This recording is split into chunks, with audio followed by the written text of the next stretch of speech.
주말 사이 미국과 이란의 종전 협상이 노딜로 끝난 가운데 트럼프 대통령은 호르무즈 해협 역봉쇄 카드를 꺼내들었습니다. 네, 우리 시간으로 오늘 밤 11시부터 이란 항구로 오가는 배들을 미군이 막겠다는 구상인데요. 휴전 중인 이번 전쟁에 미칠 영향을 김열수 한국군사문제연구원 안보전략실장과 함께 분석해 보겠습니다. 어서 오십시오. 네, 안녕하세요.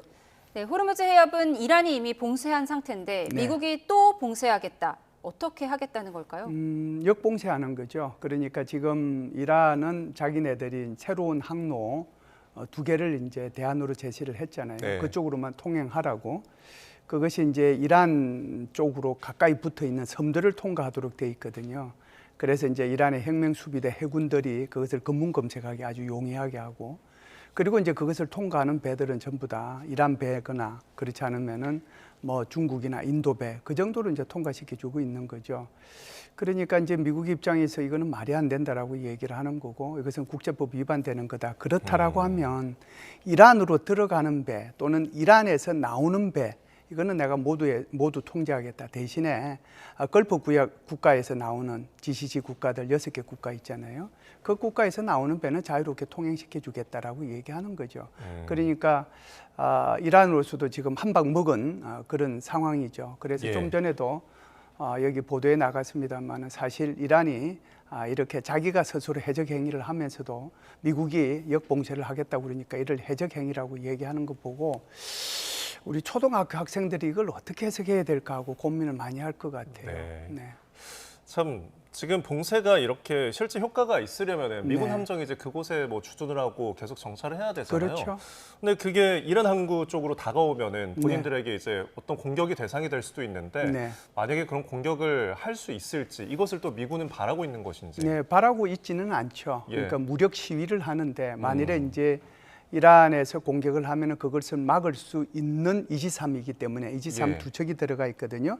피터슨 주니어하고 마이클 머피오가 들어가 있는데 이것이 이제 그런 능력이 있기 때문에 만일 오게 되면은 그것을 막고 나서 다시 이란을 공격할 수 있는 정당성 그리고 명분을 갖게 되는 거거든요. 이 배 두 개가 들어간 것은요, 이것이 이제 이지삼이기 때문에 전문적으로 기뢰를 소해하는 그런 소해함은 아닙니다. 네. 그럼에도 불구하고 이 배 두 척에는 수중 드론을 이렇게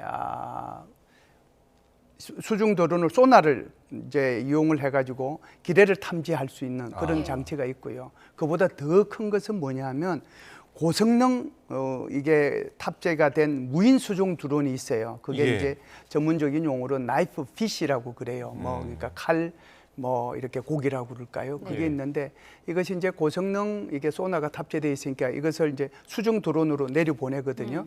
내려보내면은 이게 수중 드론이 이렇게 수중 전체를 갖다가 서치를 해요. 그러면은 이제 거기서 이제 기뢰를 찾아내거든요. 그러면은 이제 원격에서 이것을 이제 타격을 해서 폭발을 시키는 그런 역할을 하는데, 그렇다고 하면은 이 배 두 척의 군함이 주 임무는 이런 수중 드론을 엄청 싣고 가는 거죠. 가가지고 이것을 내려 보내는 거거든요. 그러면은 지금 현재 이 배에서 싣고 간 그런 수중 드론들이 계속해서 서치를 해가면서 지금 이란이 심었을 것으로 또는 예. 뿌렸을 것으로 생각하는 그 기뢰들을 찾아낸과 동시에 그것을 폭파하는 그런 임무를 수행하고 있는 거죠. 그렇다라고 하면은 앞으로 이제 여기에 통로는 어떻게 되느냐 하면 예. 과거에 이제 있었던 주 통로들, 그것은 이제 이란 쪽으로 붙는 통로가 아니잖아요. 두 개의 새로운 통로가 아니고 네. 과거에 있었던 그 통로를 중심으로 해가지고 그쪽을 이제 주로 여기 기뢰를 제거하는 그런 임무를 수행을 하고, 그리고 나서 이제 여기 걸프 국가에 있는 그 배들은 그 통로를 향해서 마음대로 오고 갈 수 있도록 해주는 거거든요.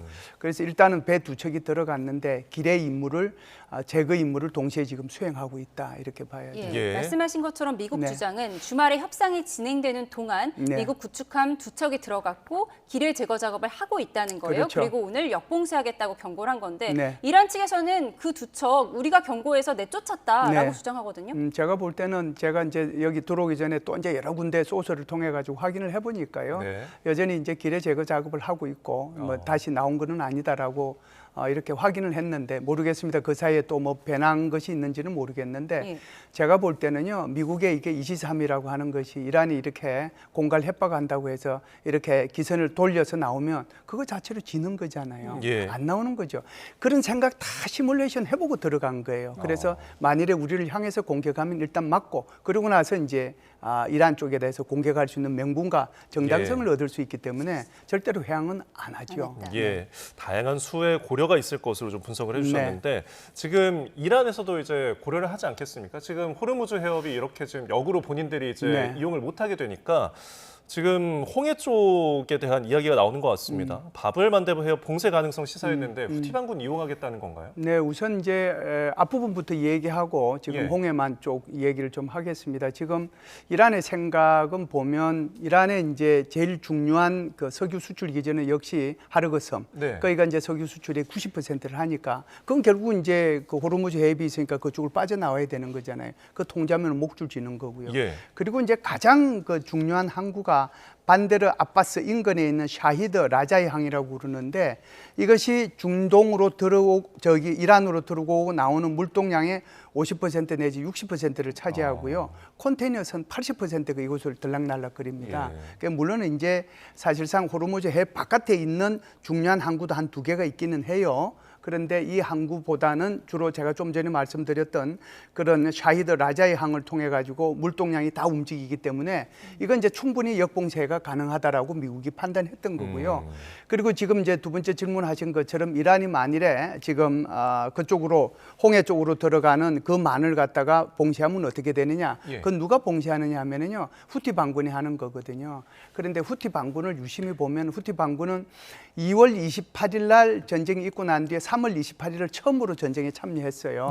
한 달 동안 기다리다가 어쩔 수 없이 저는 참여했다라고 보는데 3월 28일 참여해서 단 한 번도 이쪽에 그 홍해 쪽으로는 공격을 안 하고 오로지 이스라엘을 향해서 3번에 걸쳐서 미사일만 발사했어요. 그게 다예요. 그런데 이제 이란에서 계속해서 요구를 해서 후티 반군 보고 하라고 그러면 후티 반군은 고민이 있을 거예요. 지금까지 사실상 저항의 축으로서 이란으로부터 도움을 받은 건 사실이고요. 그런데 작년도 5월 달에 미국하고 협정을 하나 체결을 했어요. 그게 무슨 얘기냐면 사실상 이스라엘하고 하마스, 이스라엘하고 헤즈볼라, 이스라엘하고 후티 반군 이런 사이에서 계속해서 분쟁들이 작년에 있었지 않습니까? 그러다 보니까 미군이 후티 반군에 대한 이게 여러 가지 군사 시설하고 레이더 시설 이런 것들을 다 때려부셨어요. 그리고 나서 이제 미국하고 여기 후티 반군하고 협정을 체결했거든요. 그러니까 여기 홍해 쪽으로 더 이상 내가 공격 안 하겠다. 그러니까 우리 쪽으로도 공격하지 말아라고 협정이 체결된 상태였어요. 그렇기 때문에 후티 반군이 사실상 2월 28일 날 전쟁이 일어났지만 한 달 동안 그렇게 침묵을 지켰던 이유가 바로 거기에 있어요. 그런데 이번에 만일에 이제 이란이 압박을 해서 이제 참여한다 그러면 미군이 가만 안 있을 거거든요. 그럼 후티 반군도 이런 생각을 해요. 지금 내한테 중요한 것은 예멘의 내전에 있어서 정부군을 쫓아내고 후티 반군이 그 예멘 전체를 차지하는 것이 주 목적인데 만일에 군사시설이 모든 것이 다 파괴되고 레이더도 다 폐괴되고 그나마 있는 거 다 없어지면 그럼 나는 어떡하지? 이런 고민이 있는 거예요. 그래서 이게 여태껏 쉽지 않았고요. 그리고 이제 한 일주일 전에도 계속해서 이란에서 후티 반군 보고 이렇게 참전하라라고 얘기를 하고 모주타버까지도 성명까지 냈잖아요. 참여하라고. 그런데 안 했거든요. 그러니까 이게 그렇게 쉽지는 않다라고 봅니다. 만일에 거기가 혹시 이제 후티 반군이 이제 명령을 받아서 이쪽을 이제 예를 들어서 봉쇄 쪽으로 들어가면 그쪽이 한 12% 물동량이 되거든요. 원유. 그러면 이쪽이 20% 여기 12%면은 32%잖아요. 지금보다 훨씬 더 아마 유가는 폭등해질 겁니다. 결국은 문제는 유가고요. 개인차가 필수적인 미국 내 여론이 이제 기름값에 의해서 좌지우지되는 상황인데 오늘 이란 측에서 지금의 기름값을 그리워하게 될 거다 이렇게 조롱하는 메시지를 올렸더라고요. 네, 그렇죠. 왜 그러냐면은 이제 트럼프 대통령이 바이든 행정부를 비판을 하면서 이게 이제 기름값이 너무 많이 올랐다. 그러니까 바이든 행정부가 끝날 때쯤 돼서 아마 갤런당 4달러 정도가 됐을 거예요. 그래서 4달러가 어찌 보면은 미국 사람으로 봐서는 마지노선이라고 보는 건데 그리고 이제 트럼프 대통령이 이제 들어서면서 화석연료 얘기하고 그러다 보니까 얼마까지 내려가냐면은 2달러 반까지 내려갔단 말이에요. 갤런당. 그런데 지금 4달러가 넘어섰거든요.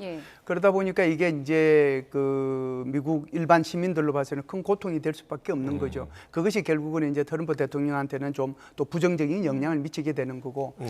그러다 보니까 지금 이제 이란의 국회의장이라고 하는 사람이 갈리바프가 뭐 SNS에 글을 올렸는데 그래서 아마 이것이 마지막일 거다. 이것도 이제 공갈 협박하는 거죠. 예. 그러니까 이게 너희들 국민들을 생각을 해서 더 이상 전쟁을 이렇게 더 이렇게 심화시키거나 우리를 공격하거나 하지 말아라. 예. 뭐 이런 얘기죠. 그리고 역봉쇄하는 거 저 말도 안 된다. 풀어라. 이렇게 얘기하는 저게 겁니다. 이제 갈리바프 의장이 올린 SNS 네, 지도인데 네. 이제 워싱턴 DC의 기름값을 저렇게 올렸더라고요. 그렇죠. 네. 예. 그러니까 갤런당 4달러라는 거 하는 게 우리나라 국민들이 체감할 때 리터당 2,000원 뭐 이 정도가 될까요? 네, 제가 뭐 정확하게 따져보지는 않았는데 제가 옛날에 그 미국에서 유학 생활할 때 한국하고 미국하고 이렇게 그 기름값을 한번 비교를 해봤거든요. 그때 당시 비교했을 때 뭐 리터로 따지든 갤런으로 따지든 그 값이 한 5분의 2 정도밖에 안 됐던 것 예. 같아요. 어. 그러니까 뭐 그것은 지금도 저는 유지된다라고 보거든요. 그런데 예. 이게 갑자기 그냥 갤런당 4달러가 돼버리니까 미국 국민들이 난리가 나는 거죠. 네.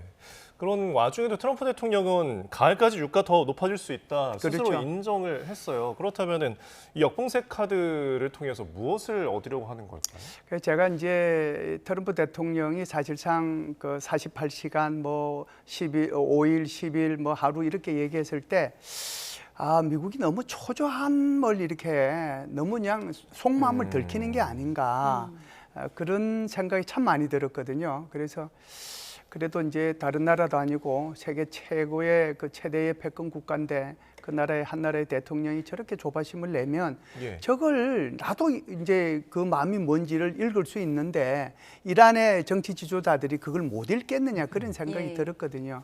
아마 그러다 보니까 이제 트럼프 대통령도 여러 가지 또 이제 뭐 조언을 들었겠죠. 네. 그래서 조금 좀 여유 있게 이렇게 대외 메시지를 발신했으면 좋겠다 이런 얘기를 들었을 거고요.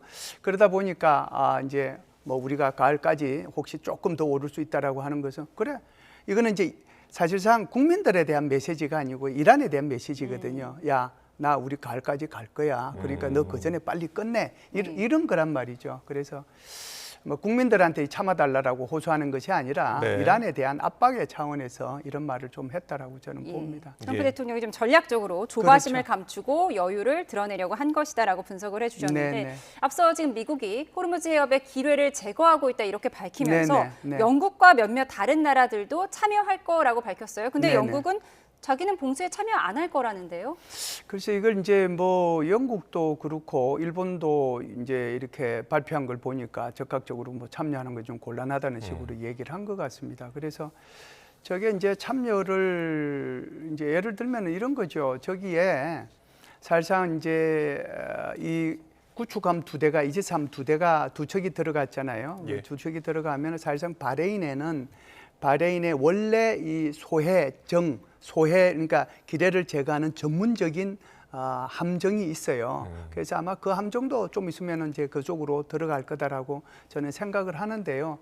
그래서 이제 영국도 그렇고 일본도 그렇고 이거 뭐 오라고 그러니까 이제 느닷없이 다시 또 이제 이제 우리가 가겠다라고 얘기하기가 좀 곤란했을 것 같다는 생각이 들고요. 그러면서도 이제 영국이 얘기하는 것은 연합함대를 구성을 하면 네. 그때 이제 일원으로 참여하겠다라고 얘기하는데 결국은 그 말의 뜻은 전쟁이 끝나면 그래서 이제 호르무즈 해협의 통제 차원에서 또는 안정적인 항행의 자유, 그러니까 예. 그것을 보장해주기 위해서 연합함대를 구성하는 데는 적극적으로 참여하겠다라고 하는 그런 뜻으로 이해를 합니다. 네.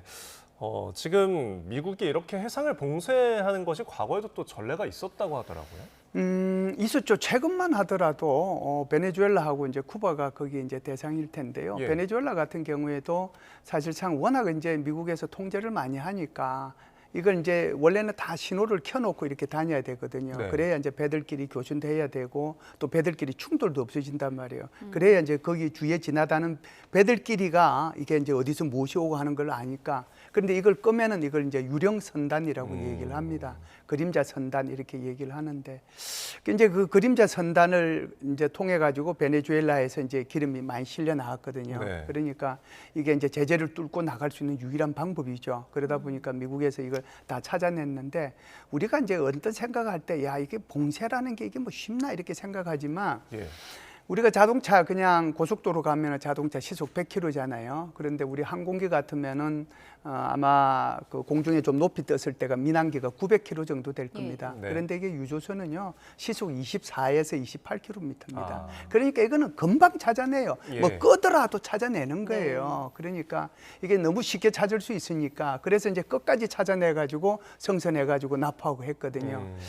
그리고 난 뒤에 이제 마두로 대통령을 축출했단 말이죠. 그런데 네. 지금 쿠바도 똑같은 상황이에요. 쿠바도 미국이 거기에 이제 함정 몇 척만 있으면은 되는 거니까 거기에서 이제 그 드론 있죠, 헬기 있죠, 그다음에 UAV 있죠, 이런 것들을 통해 가지고 그 움직이는 걸 다 보고 있단 말이에요. 네. 그러니까 허락받지 않고서는 단 한 척도 쿠바를 못 들어가는 거예요. 네. 그러니까 워낙 이제 힘들고 그러니까 그래 러시아에서 가는 거 배 한 척은 받아라 뭐 이런 식이단 말이죠. 그러니까 트럼프 대통령이 얘기하는 게 이란 다음에는 쿠바다라고 얘기하는 것도 그런 타당한 이유가 있다 이렇게 보는데요. 그때 어찌됐든 봉쇄를 두 개가 다 지금 성공했잖아요. 네.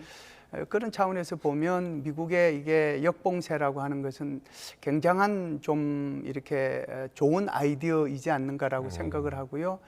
이렇게 함으로써 이란한테 어떤 불편을 줄 수 있느냐가 참 중요한데 네. 미국은 내가 호르무즈 해협을 개방하기 위해서 역봉쇄를 하는 거잖아요. 그런데 이란은 자기가 봉쇄한 거잖아요. 예. 그러면 누가 이게 더 정당한 그리고 국제사회를 위한 노력을 하고 있느냐 하는 거죠. 그러니까 이란이 이제 수세에 몰릴 수밖에 없는 상황이 돼버린 예. 거잖아요. 그래서 제가 볼 때는 굉장히 좋은 아이디어다라는 생각을 합니다. 결국은 이제 뭐 이란이 이것을 얼마만큼 심각하게 받아들이고 이것을 이제 수용할 것이냐의 문제인데 제가 볼 때는 그렇게 쉽게 저기 들어가 있는 군함에 대해서 미사일을 쏘지는 못할 겁니다. 예. 주말 사이에 노딜로 끝난 21시간 마라톤 협상에 대해서 좀 살펴보겠습니다. 이란 측에서는 우리 합의가 거의 다 됐었는데 미국이 골대를 옮겨서 결렬된 거다 이렇게 얘기를 하더라고요. 네. 그래서 이제 그 문제는 뭐 우리가 이제 남북한 간의 정상회담이든 뭐 또는 미국하고 북한과의 정상회담이든 어느 나라의 정상회담이든지 간에 정상회담을 해가지고 뭐가 잘 안 됐을 때는 나는 잘했는데 항상 상대방이 잘못했다는 거잖아요. 예. 그러니까 미국은 미국대로 지금 이란이 이제 협상을 끝까지 이제 자기네들이 고집 부려서 말을 안 들어줬다라고 얘기하는 거고 또 이란 입장에서 보면은 미국이 거의 합의가 끝났는데 골대를 이제 옮겼다. 그게 마치 합의가 끝난 것처럼 이렇게 얘기를 해서 그 책임을 이제 막 미국이 뒤집어 씌우는 거거든요. 네. 그래서 저는 그 이상도 그 이하도 아니라고 생각을 해요. 골대 옮겼다는 그 표현 자체는. 그러니까 합의 거의 끝까지 다 갔다라고 하는 것도 믿을 수 없는 거고요. 골대를 옮겼다는 것 자체도 믿을 수 없는 거예요. 근데 네. 이걸 결국은 이제 책임을 떠는 거기 위해서 이런 표현을 사용하지 않았는가. 굉장히 빨리 그게 딱 들어오잖아요. 골대 예. 옮긴 거, 이 미국이 잘못했네 이런 생각을 하기가 쉬운데 그렇지는 않습니다. 네. 그러니까 이란 측에서는 책임을 떠넘기려는 의도로 그런 말을 했다고 보면은 네네. 트럼프 대통령은 핵 말고는 얻을 거 얻었다 이렇게 말했거든요. 네, 사실상 뭐 이게 이제 호르무즈 해협하고를 빼고 얘기한 건지 또 트럼프 대통령의 특유의 이제 발언인지는 모르겠는데 핵 문제가 자신이 전쟁을 한 이제 주 목적이다. 드디어 이제 그 표현을 한 거고요. 그리고 이제 그것이 99%라는 표현까지 했거든요. 예. 그러니까 핵 문제는 절대로 양보하지 않겠다라고 하는 것을 강하게 드러낸 부분이다. 이렇게 봐야 되겠죠. 그리고 뭐 군사적 목표라고 하는 것은 사실상 미국인들한테 군사적 목표, 예를 들어서 우리 해공군 다 전멸시켰습니다. 우리 뭐 발사대 다 없앴습니다. 공중 완전히 장악했습니다. 방공망 다 없어졌습니다. 백날 얘기해봤자 이거는 네. 피부에 안 들어오는 거예요. 그런데 미국이 예를 들어서 지금 60% 농축된 441kg 이거 우리가 가지고 왔습니다. 그걸로 끝나는 거예요, 게임은. 그러면은 이것이 미국 시민들한테도 굉장히 뭐 좋은 그런 평가를 받겠지만 네. 전 세계로부터도 왜 이 전쟁을 했는지 그 목적 자체가 예. 비교적 대의명분이 있는 거잖아요. 예. 또 정의로운 것일 수도 있는 거고. 예. 그래서 이제 이 부분에 대해서 그렇게 미국이 천착하지 않는가 이런 생각을 해요. 예, 미국과 이란의 협상에 결렬되니까 네. 네타냐후 이스라엘 총리는 좀 웃지 않았을까 이런 분석도 그렇죠. 있습니다. 이번 전쟁의 빌런으로도 불리는데 네. 방탄조끼를 입고 또 레바논 전장에 나타났어요. 예. 우리는 할 일이 많이 남았다면서 전쟁 계속하겠다는 의지를 좀 보이는 것 같더라고요. 그 네타냐후 총리가 이제 저렇게 하는 것은 크게 보면은 두 가지 차원으로 설명을 하는 것이 좋을 것 같습니다. 하나는 국가적 차원이고요. 하나는 개인적 차원이다 이렇게 볼 수가 있는데요. 국가적 차원에서는 그 이스라엘로 봐서는 이제 적들이 있잖아요. 적들이 이제 결국은 이란을 중심으로 해서 그다음에 저항의 축이라고 불리는 뭐 이라크의 그 시아파 그 민병대라든지 헤즈볼라라든지 하마스라든지 후티 반군이라든지 이 5개가 이제 결정적인 적이거든요. 네. 이들을 다 초토화시키면 좋은 거죠. 그러니까 네타냐후 총리 입장에서는요. 특히 이제 헤즈볼라 같은 경우에는 사실상 그 2024년도에 이스라엘하고 레바논하고 협정을 체결을 했어요. 네. 이제 그때 당시에 이 헤즈볼라가 이제 이스라엘을 향해서 계속 공격을 하니까 이스라엘도 이제 헤즈볼라에 대해서 공격을 했고 결국은 10월 1일 날 이스라엘이 레바논의 남부 지역으로 지상군을 투입을 했습니다. 네. 지상군을 투입해서 그 헤즈볼라를 라티니 강 그 북쪽으로 다 쫓아버렸거든요. 그래서 이제 그리고 나서 이제 11월 중순에 미국에 의해 가지고 거기 레바논 정부하고 그리고 이제 이스라엘하고 협정을 체결을 했거든요. 네. 그 체결 내용이 바로 지금 거점이라고 볼 수 있는 헤즈볼라의 거점이라고 볼 수 있는 레바논 남부, 이스라엘의 북부죠. 레바논 남부에 있는 그 지역에 헤즈볼라 대신에 이란 레바논 정규군이 그 속에 들어오게 하고 헤즈볼라는 무장 해제하도록 돼 있었어요. 네. 그런데 지금 이제 한 2년도 채 안 됐는데 보니까 이번에 이제 이란하고 이스라엘하고 미국하고 전쟁이 있다 보니까 다시 이제 이스라엘을 공격하잖아요. 예. 그래서 이제 얼마 전에 4개 사단을 이제 다시 레바논으로 투입을 했거든요. 투입을 했는데 저걸 이제 완전히 썰어버리겠다는 그런 생각을 가지고 있는 거죠. 그러니까 네타냐후 총리는 이제 어떻게 보면 국가적 차원에서 우리의 주 위협이 되고 있는 네. 이제 이 레바논에 있는 헤즈볼라를 이제 완전히 이번 기회에 정리를 하겠다는 게 첫 번째고요. 예. 두 번째는 이제 결국은 개인적인 문제인데 뭐 아시다시피 여러 가지로 이제 부패 혐의, 수뢰 혐의 뭐 서너 건이 있는데 원래 12일 날 어제죠. 12일 날 현지 시간으로 이제 이거 법적인 문제를 이제 재개를 다시 법원에서 재판 재개를 하겠다고 그랬거든요. 그래서 이 2개 문제가 있는데 이 2개 문제가 이제 14일 날이죠. 내일 이제 우리 시간으로 내일인데 미국에서 워싱턴에서 이스라엘하고 레바논하고 협상을 하게 될 텐데 제가 볼 때는요. 저 협상의 주관은 아마 그 국무부 장관이 할 겁니다. 그러면 강요된 평화협정 비슷한 형태로 마무리는 되지 않겠는가라고 저는 생각을 해요. 알겠습니다. 이 부분도 저희가 좀 지켜보도록 하겠습니다. 지금까지 김열수 한국군사문제연구원 안보전략실장과 함께했습니다. 고맙습니다. 고맙습니다.